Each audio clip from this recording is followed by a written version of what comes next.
Aloha, Will Lydgate here, coming to you live and direct from the guest room, and really excited about the opportunity to speak at TEDx Berkeley, Valencia. And I thought I'd help to clear up in this short video a couple of things about chocolate. People say, "What's cacao?" You've heard this word cacao. Cacao if you've been around the craft chocolate community or the bean to bar community. So what exactly is cacao? How is it different from cocoa?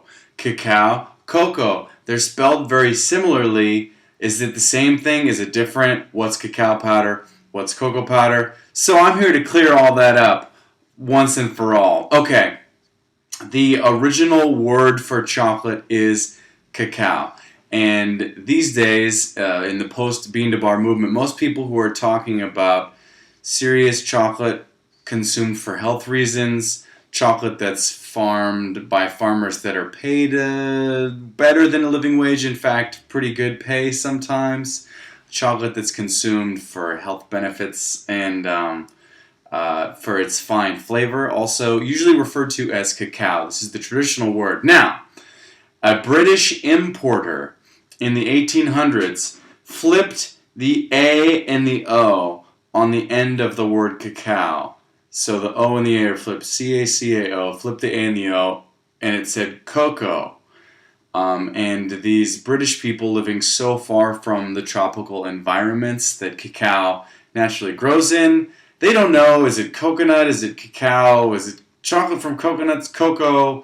So, because of this one spelling mistake by this British importer on a very large batch of cacao being imported, the name stuck, and henceforth was referred to as cocoa, and still to this day is referred to as cocoa.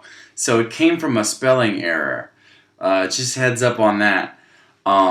These days, cocoa oftentimes refers to a product that has had its cocoa butter, a chocolate product which is basically made of chocolate beans that have had the cocoa butter pressed out of them and then processed with something called the Dutch method, which is processed with alkali to get even more cocoa butter out of them. And then the cocoa powder is used oftentimes mixed with water or milk. One of the reasons they remove the cocoa butter from chocolate is because, of course, oil and water don't mix. Chocolate is very naturally high in these oils called cocoa butter, which turns out are actually incredibly good for you.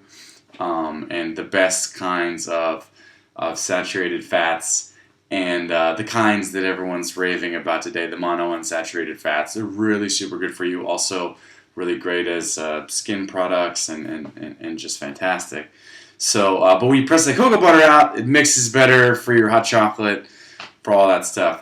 And in fact, they would then sell the cocoa butter to other people who are using it for skincare products and things like that. So take the cocoa butter out, cocoa powder, sort of, but that's also what you do for cacao powder.